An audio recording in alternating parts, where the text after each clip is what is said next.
World cup 2015 में किसी को नहीं पता चला कि क्या हुआ क्या नहीं हुआ, लेकिन मैं पूरा वर्ल्ड कप इंजर्ड होकर खेला। नी इंजरी थी, फ्रैक्चर हुआ था, मतलब बोन ही टूट गया था यार, मतलब मैं चल भी नहीं पाता था, इतना दर्द हुआ। नी इंजरी के साथ एक लड़का अपने वतन के लिए 2015 का वर्ल्ड कप खेल गया और कंगारुओं की धरती में सर्वाधिक 17 विकेट के साथ अपने काबिलियत का परिचय विश्व क्रिकेट को दे चुका था। परंतु उसके इस त्याग ने उसके क्रिकेट के अगले 18 महीने छीन लिए। 18 महीने बाद जब वो पुनः मैदान में वापस आता है तो कुछ बेहतरीन परफॉर्मेंस के बाद शुरू होता है उसका बुरा वक्त। व्यक्तिगत और पारिवारिक कला ने उसकी पहचान, उसकी शोहरत और उसका खेल छीन लिया। इस ने बताया क्यों आपका सेंट्रल कॉन्ट्रैक्ट रोका गया। आप A+ खिलाड़ी हैं, कहीं ना कहीं एक प्लेयर की रेपुटेशन, उसका करियर, हर कुछ दांव पर लगता है। आज भारत की 11 नहीं बनती आपकी। कुछ दिन पहले मीडिया में जिसके काबिलियत के पर्चे छपा करते थे, अब उसके नाम का कलंक बिक रहा था। खेल पेज से लेकर क्राइम स्टोरी तक हर जगह उसके नाम और बदनामी के चर्चे थे।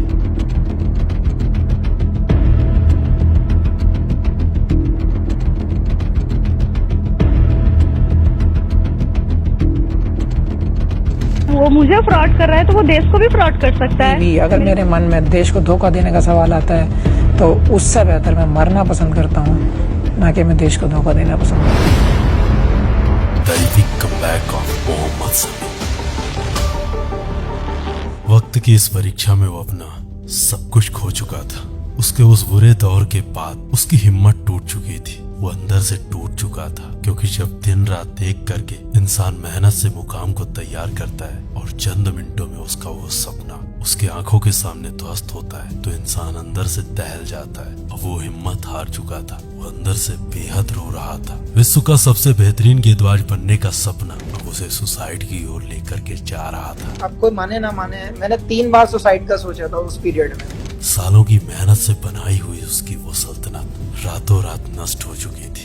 लोग, मीडिया और हर जगह से उसे हेट मिल रहा था। इश्क में फना हो चुका वो इंसान अब अपने मोहब्बत के हाथों वो तबाह हो रहा था। क्रिकेटर मोहम्मद शमी की पत्नी ने उन पर सनसनीखेज आरोप लगाए हैं। आरोप है कि मोहम्मद शमी के कई महिलाओं के साथ अवैध संबंध है और उनका एक्स्ट्रा मैरिटल अफेयर चल रहा है। क्योंकि आलिस्बा पाकिस्तान कराची की लड़की है, वो शमी उससे बुलाता है, उसके लिए रूम बुक करता है, उसके साथ रिलेशन करता है। शमी को पैसे वो क्यों दे रहा है?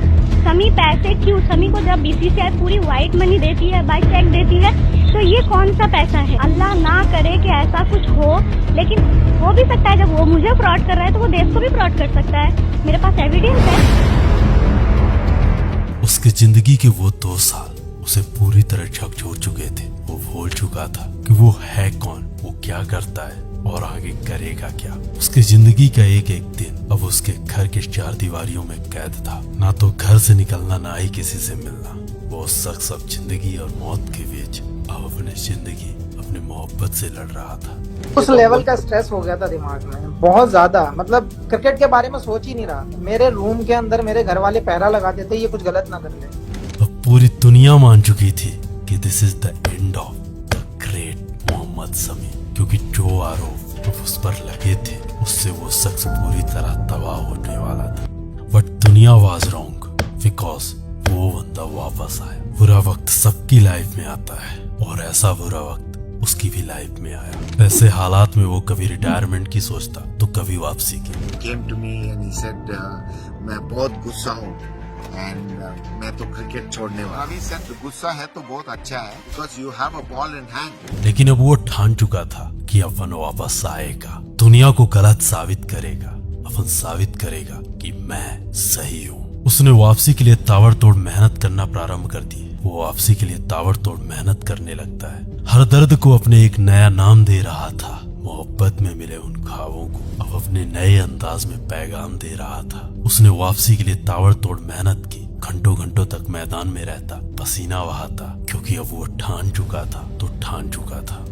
साल 2018 उस पर लगाए गए सारे संगीन आरोप बेबुनियाद साबित होते हैं। अब उसे BCCI की ओर से क्लीन चिट मिल चुकी थी और एक बार फिर से उसकी टीम इंडिया में वापसी होती है। ने मोहम्मद शमी को क्लीन चिट दे दी है। अब मोहम्मद शमी फिर टीम इंडिया में खेल सकेंगे। फिर से भारत के लिए खेल सकेंगे मोहम्मद शमी। बीसीसीआई ने कॉन्ट्रैक्ट में शामिल किया पत्नी के मोहम्मद साथ। शमी को भारतीय क्रिकेट बोर्ड ने फिक्सिंग के आरोपों से बरी करते हुए क्लीन चिट दे दी। मुझे पूरा भरोसा था बीसीसीआई और एंटी करप्शन पे, क्योंकि जब मैंने कोई गुनाह किया ही नहीं है तो मैं इसमें गुनहगार साबित नहीं हो सकता। आईपीएल में उसके निराशाजनक प्रदर्शन के बाद उससे ज्यादा खेलने का मौका नहीं मिला, परंतु 2019 के विश्व कप में सबसे कम वनडे में सबसे तेज 100 विकेट लेने का अपने नाम एक वर्ल्ड रिकॉर्ड बना देता है। अब ऐसे में वक्त आता है 2021, जहां पाक के खिलाफ मिली वो हार एक बार फिर से उसके कैरेक्टर में सवाल खड़े कर रही थी। मैच में हार के बाद मोहम्मद शामी पर ट्रोल्स खासा मेहरबान हुए। उन्हें गद्दार कहा गया, पाकिस्तानी इन टीम इंडिया कहा गया, गो टू पाकिस्तान कहा गया। जितनी घटिया गाली हो सकती है वो उनको दी गई। Neither does Shami and neither does anyone else in the team. We stand by him fully. We are backing him 200%. 10 विकेटों से मिली ये हार ना तो भारत को बर्दाश्त थी और ना ही शमी। लेकिन वर्ष 2022 एक बार फिर से शमी ने शानदार परफॉर्मेंस दी। शमी के शानदार परफॉर्मेंस की बदौलत बुमराह की अनुपस्थिति में T20 वर्ल्ड कप थी। टीम इंडिया के पेस अटैक की कमान अब शमी के कंधों में थी, परंतु सेमीफाइनल में मिली वो हार एक बार फिर से शमी को सवालों के दायरे में लाकर खड़ा कर चुकी थी। अब एक बार फिर से सेलेक्टर्स का उस पर से भरोसा उठ चुका था। टीम इंडिया अब खोजने लगती है मोहम्मद शमी के रिप्लेसमेंट को। कई नए फेसर्स को ट्राई किया जाता है, लेकिन 2023 के ओडीआई वर्ल्ड कप से पहले शमी ने शानदार परफॉर्मेंस देकर एक बार फिर से सेलेक्टर्स को सोचने के लिए मजबूर कर दिया। और ऐसे में जब टीम डिसाइड होती है तो उस टीम में एक बार फिर से नाम होता है मोहम्मद शमी का। शमी को शुरुआती 4 मैचों में टीम इंडिया से बाहर रखा जाता है। उन्हें प्लेइंग 11 में जगह नहीं मिल रही थी एंड हार्दिक पांड्या की चोट और उस चोट के बाद जो हुआ the rest is history. Shami ने सबसे पहले न्यूजीलैंड के खिलाफ 54 रन देकर के 5 विकेट लिए, फिर इंग्लैंड के खिलाफ 4 विकेट और लंका के साथ क्या हुआ ये तो इतिहास गवाह है। जो प्लेयर वर्ल्ड कप के शुरुआती 4 मैचों में ड्रेसिंग रूम की कुर्सी गर्म कर रहा था, वही लड़का देखते ही देखते संपूर्ण भारत की एक सनसनी बन चुका था। 2015 के बाद इंजरी के बाद से जो मैंने चेंज किया है और जो आज तक जो बोलते हैं लोग 2.0, वहां तक का जो सफर मैंने तय किया है। मैंने जिंदगी में कभी इतनी मेहनत नहीं की थी और बस एक ही चीज थी कि मैंने कभी गिव अप नहीं किया। मैं उस टाइम के बाद से जो लास्ट मैंने 2-3 साल काटे हैं, उसके बाद मैंने ठान लिया था गिव अप नहीं करना है। चाहे मुझे मंजिल ना मिले, चाहे मुझे मेरा टारगेट हासिल ना हो, लेकिन गिव अप नहीं करूंगा।